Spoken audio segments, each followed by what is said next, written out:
So let's try this particular machine scheduling problem. We have one machine and we are going to schedule several jobs. We want to count their total completion time and do the minimization. So we're going to schedule n jobs on a single machine. Let's say the set J is the index set for all jobs. And then each job J has a processing time. We denote it as Pj. So naturally Pj is a positive number. Different schedules is going to give these jobs different completion times. Alright? So even though we don't have specific definition for completion time, basically it's the time that you is the time that after you start the job, after this amount of time you complete that. Okay, so it's just that very intuitive definition. We were going to denote the completion time of job J as xj. Pretty much that says xj is a decision variable. So if that's the case, xj is something to be determined, but we cannot determine xj randomly by ourselves. There must be some constraints related to pj and is determined by the order for us to process all the jobs. The machine can process only one job at a time, very natural. We aim to schedule all the jobs to minimize the total completion time, which can be written in this way. So to solve this problem, let's try to use xj as our decision variables.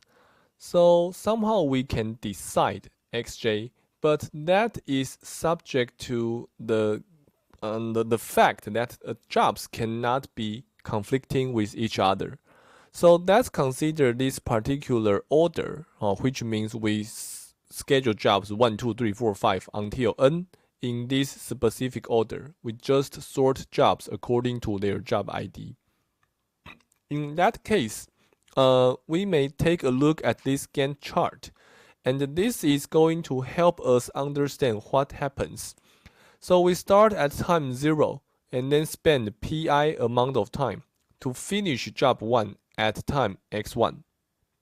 And then we start to work on job 2 at x1 and to have it finished at x2. So naturally x2 would be p1 plus p2. And then naturally for x3 it's going to be p1 plus p2 plus p3 and so on and so on. So this somehow gives us a hint saying that, well, if we are going to schedule this problem, then pretty much what we need is that if we say a job is in front of the other job, or if a job is after another job, then their completion times must be far away from each other enough. They somehow need to be separated by at least the processing time of that particular job. Okay, so if you consider job 1 and job 2, you can see that the difference between x1 and x2 must be at least p2. Alright, if you consider x1 and x3, pretty much when you are doing the scheduling, you don't really know whether there will be anything else that is within job 1 and job 3. But you know, for x1 and x3, their difference must also be at least p3, and so on and so on. So as long as we know job B is after job A, then their completion time must be separated by at least PB, or something like that. Alright, so that makes sense. But the thing is that we need to consider two things. First, splitting jobs, does that help? Okay, I would say it does not help. In this particular scheduling problem, if you are allowed to schedule jobs by having preemption, by having job splitting, then that's not going to help you to finish these jobs sooner than having no splitting. So you may think about this by yourself, but let's assume preemption is not allowed in this particular example. Alright? And now let's consider the second question. Pretty much we mentioned to you that if job 2 is after job 1, we know there must be a difference between their completion time. If job 3 is after job 1, if job 3 is after job 2, and so on and so on and so on, we may typically write down a constraint like this. The difference between x2 and x1 must be at least p2. But before you really find an optimal schedule, how may you know whether job 2 should be before or after job 1? Actually, you don't know. So there must be some ways to deal with this. Well, we are lucky because we have learned it. In a feasible schedule, we all know that either job I or job J is the front one, is the one that is scheduled earlier. So in that case, all we need to do is to say, okay, we have two constraints. The first one is the separation constraint, saying that job J is the later one. The second one is that we are saying that job I is the later one. Either I is later or J is later, right? So we may introduce a binary variable Zij. If job J is before job I, we say Zij is 1. And then we write down these two constraints. That's going to help us choose one of them to be satisfied. Choose either this one or that one. So let's take a look. If Zij is 1, okay, then this part is going to become 0. We know xi is going to be greater than or equal to xj plus pi. So that means your job I is here, job j is there. So you somehow guarantee that xj is not going to be, xi is going to be late enough. On the contrary, if your Zij is 0, then it's going to become xj is greater than or equal to xi plus pj, alright? So in that case, it's first job I and then job j. So pretty much we can say this is to allow job j to be completed late enough. So somehow I is in front of j or j is in front of I, so either one must be satisfied. And our variable Zij would help us to satisfy this one of these two constraints. Alright, so the last thing regarding these constraints is that our m must be specified a value. So I would argue in this way. For this particular left hand side, we know it's less than or equal to xi plus pj, because that minus xj must be less than or equal to 0. Okay, so that's one thing.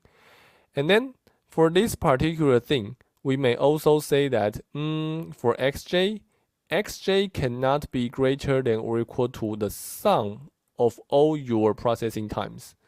And then we may also consider this pj again.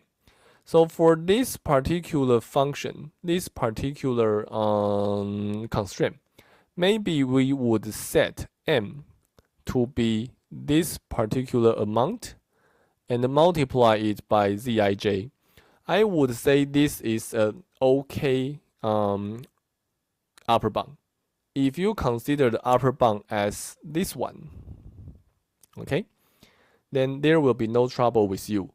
Here I'm going to leave a question to you, whether you may set m to be the sum of pj. So if that's possible, somehow it should be somewhat related to this minus xj. Okay, so maybe you want to think about it, but I'm not going to tell you the answer directly in this video. If you are able to find some answer, that would be great. If you cannot, it's still fine, because you may at least use this particular okay upper bound to be your value for big M. So in summary, we have the complete formulation here. We try to minimize the total completion time, and we use these two sets of constraints to ensure that the processing of different jobs do not conflict with each other. Alright? We have non-negativity constraints, we have binary constraints. Now we want to spend some time to discuss the last one. Okay, so why do we need this constraint? Pretty much this is saying that your xj is greater than or equal to pj. Seems to be a weird constraint because of course it should be true. Even if you start your job j at time 0, you still cannot finish it before before time pj, right? So this makes sense, but a question is whether we really need it. All right, let's say we remove it. Okay, so there is no such constraint. Then think about what would be your optimal solution. I would say somehow there must be a schedule, right? Eventually there must be a schedule. If there is a schedule, then this should be x1, this should be x5, and so on and so on, right? And you will see that there is nothing that prevent us from setting x1 to be 0. If we don't have this constraint, naturally we would set the first job to be finished at time 0. Okay? That's why we need this constraint, xj to be at least pj. We have no idea which one would be the first one, so we impose this restriction on all jobs. That's how we complete this formulation. So, in fact, there is an algorithm to optimize this schedule. Maybe you want to think about it, but that's beyond the scope of this course, so I'm not going to talk about it. But the thing is that this problem itself seems to be easy, but it actually becomes even harder if you have something called release time. So what's release time? Release time says a job is going to be released sometime later. For example, if Rj is the release time of job J, you may start to do job J only after Rj. Okay? So it's just like if your instructor give you some homework assignment. If he will announce the assignment next Monday, you cannot start to do it before next Monday. That's the release time. So challenge yourself by thinking about this. If you know the release time for all the jobs, how would you add this constraint into the model? Okay, think about this, try it as your exercise, but I'm going to stop here about single machine completion time minimization.